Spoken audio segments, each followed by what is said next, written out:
में जो राग द्वेष वाली नफरत वाली बातें अलग हटा दो, तो ऊंचाई में जब पहुंचो तो वो सब एक ही में आता है। भेद तो मिटाने के लिए हम इस मार्ग में चले हैं, अगर भेद बना रहा तो ठीक नहीं है, वो अभेद तत्व है। हम मंदिर में जिसको देख रहे हैं वही इसमें देख रहे हैं, वही चींटी में देख रहे हैं, वही नीच से नीच पुरुष में भी वही देख रहे हैं। अब जैसे संस्कृत में ये क्रूरापि पापिनो न च सताम संभाष्य दृश्याश्चये सर्वान् वस्तुतया निरीक्ष्य परम स्वाराध्य बुद्धिर्मम, जो क्रूर है, पापी हैं, दुष्ट है, नीच है, आचरण तो उनके ऐसे हैं, पर उनके हृदय में मेरा प्रभु विराजमान है। संस्कृत में कह रहे मेरा प्रभु विराजमान, तो वही हम वाणी जी गुरुवाणी में कि घट घट में जो रमा राम है वो घट घट में रमा, यही घट है, इन्हीं घटों में वो रमा हुआ बैठा हुआ है। तो हम यही देखने तो निकले। राग द्वेष लड़ाई झगड़ा ये तो अधर्म वाली वृत्ति है। जो अधर्म से चलते हैं उनके लिए खड्ग है, उनके लिए विरोध हमारा है कि हम झुक नहीं सकते अधर्म के आगे। लेकिन धर्म और भगवत मार्ग और प्रेम ये तो जितना झुकना आया उतना ही ऊंचा उठ गया। जैसे वाणी जी में आप देखिएगा तो जो पदों में पंक्तियों में लिखा है, शब्दों में लिखा है, वही संस्कृत में तृणादपि सुनीचेन तरोरियु सहिष्णुना अमानिना मानदेन कीर्तनिया सदा हरि। बोले जो अपने को तृण से भी नीच समझता है और वृक्ष से भी अधिक सहनशील है, दूसरों को मान देता है, खुद मान नहीं चाहता, वही हरि भजन में आगे बढ़ जाता है, वही हरि भजन को प्राप्त होता है। तो हमें तो यही दिखाई दिया सब संतों में, सब महापुरुषों में, और हमें जितने अभी तक आपके परिकर के आए सिख जन, मुझे अपने भाई ही नजर हो ऐसा ही प्यार मिला। जब आके प्यार दे, एक परिकर में आए थे, बोले हम तो मनाया कि आपकी आयु ठीक बढ़े और आपका रोग, बोले हम प्रसादी वस्त्र लाए। बोलो ये प्यार का अपनापन नहीं है, ये अपनापन। बोले वहां से प्रसादी ला रहे हैं, वो जो स्वर्ण मंदिर वहां से प्रसादी। तो हमें तो पर हम ये जरूर पूछेंगे कि विरोध किस बात का होता है?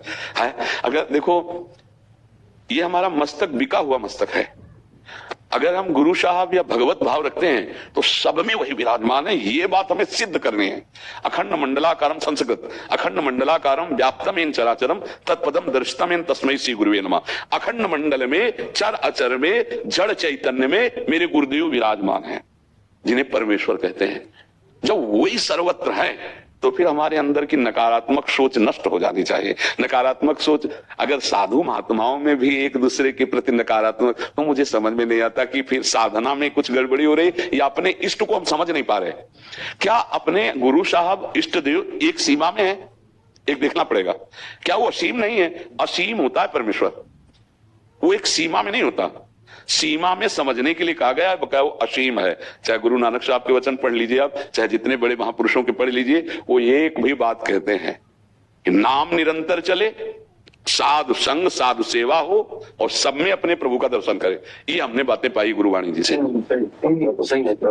चाहे जहां जाओ, तुम मंदिर कभी जाओ ना जाओ, पूजा कभी करो ना करो, नाम चल रहा है, संत समागम, संत सेवा हो रही, और सब में उसी को रमा हुआ देखो तो अपने आप मुक्त हो जाओगे, अपने आप परमेश्वर को प्राप्त हो जाओगे, अपने आप फतेह हो जाएगी माया से, काम क्रोध लोभ मोह मद मत्सर से। जी अभी 3 महीने लगातार ऊपर जो सवेरे अमृत वेले हुक्मनामा साहब आता ना ग्रंथ साहब से, जी जी, राधा रानी का तो वृंदावन का ही आता है। जी जी, सवेरे जो हुक्मनामा गुरु ग्रंथ साहब का जब प्रकाश करते खोलते ना जी, तो बसंत राग में मतलब कि 3 महीने कंटिन्यू वहाँ का हुक्मनामा। बसंत रुत चल रही है ना, जी जी, राधा रानी दिन से आरंभ हुई। जी, 10वें पातशाह जी की वाणी है गुरु गोविंद सिंह जी की, जी, उसके अंदर उन्होंने भागवत का भी उसके अंदर जो महाराज ने लिखा, जी, तो जैसे कि आपको श्लोक भी दिया था ज्ञानी जी ने उसी का। जी जी, हाँ दिया था। इतना सुंदर प्रियाजू का श्री जी का जो बसंत से मतलब की लोहड़ी से होली तक 3 महीने कंटिन्यू, बस बाहर का नहीं कोई राष्ट्रमंडल राष्ट्रमंडल का ही पद लेते हैं। जी जी जी जी, ये आपसे प्यार है, हमारा आपसे प्यार है। जी जी, नहीं जैसे भी आपके सेवक है, कहीं ऐसा नहीं सोच लिया कभी ऐसा कि नहीं, बिल्कुल हम आप हमारे हृदय है। हम भी अरदास कराते रोज महाराज से आपकी कामना, हमारा भी साष्टांग दंडवत कर देला। हाँ दंडवत कर देला। आपके मन को ठेस लगी, हम माफी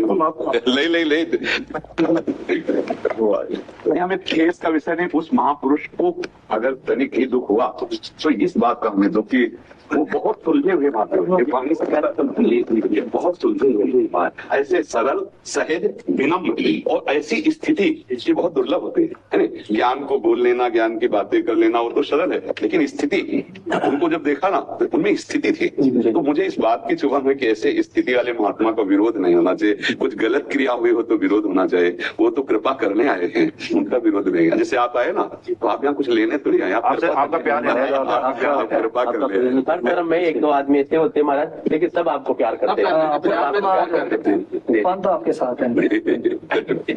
बहुत अच्छा लगा महाराज जी, जल्दी जल्दी बताइए। बोलो धन्यवाद आपका, आपने अपना कीमती टाइम दिया हमें। वाहेगुरु का खालसा, वाहेगुरु जी की फतेह।